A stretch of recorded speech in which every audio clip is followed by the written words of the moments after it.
हाय, hello, नमस्कार माझ्या सर्व ताईंना आणि दादांना. तर आज आत्ता संध्याकाळचा मेनू मी बनवलेला आहे. मस्त कोरुड्याची भाजी. आणि आमच्या इकडे विदर्भामध्ये कोरुडा खूप खाल्ला जातो. तर तो बनवला जातो कोहळ्यापासून. तर त्याला कवळं म्हणतात आमच्या इकडे. आम्ही विदर्भातले, बुलढाणा जिल्हा. तर आमच्याकडे कवळंच म्हणतात त्याला.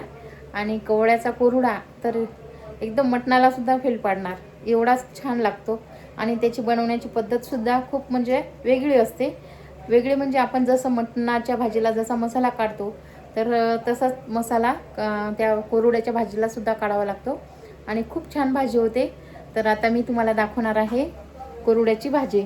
तर मी शूट नाही केलं, म्हणजे थोडीशीच बनवायची होती मला भाजी. पण म्हटलं चला आता आपल्या ताईंना आणि दादांना दाखवा कोरुड्याची भाजी कशी असते. तर आता मी तुम्हाला चला दाखवते कोरुड्याची भाजी.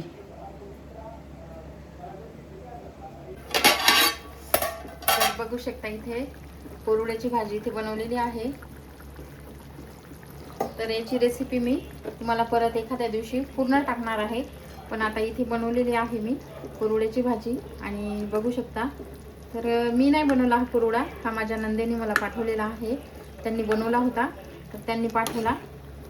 तर बघू शकता, दिसते का नाही, दोन नंबरचं मटणच दिसते की नाही बघा. आणि टेस्टसुद्धा खूप छान लागते कोरुड्याच्या भाजीची, कारण त्याला मसालासुद्धा हा मटणाचाच वापरला जातो. त्याच्यामुळे खूप छान आणि टेस्टी लागतो हा कोरुडा. तर आमच्या विदर्भामध्ये प्रसिद्ध आहे कोरुडा. जेव्हा रस बनवतात त्याचं तर तोंडी लावायला सुद्धा कोरुड्याची भाजी बनवतात. कुरडई पापड रस असला की कोरुड्याची सुकी भाजी बनवतात.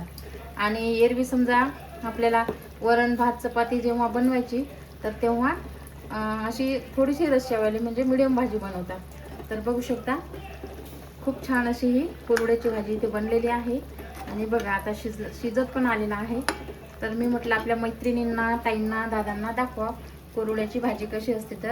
तर विदर्भातल्यांना तर सर्वांनाच माहीत आहे. तर कोणी याला वड्याची भाजी म्हणते, उडदाच्या वड्या, पण आम्ही याला कोरुडाच म्हणतो.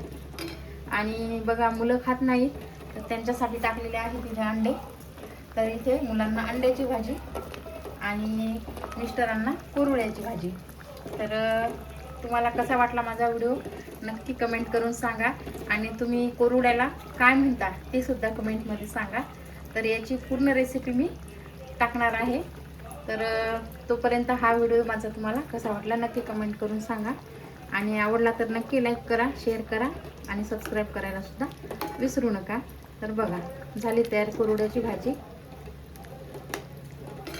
तर व्हिडिओ आवडला असेल तर सर्व ताईंना, दादांना खूप खूप धन्यवाद.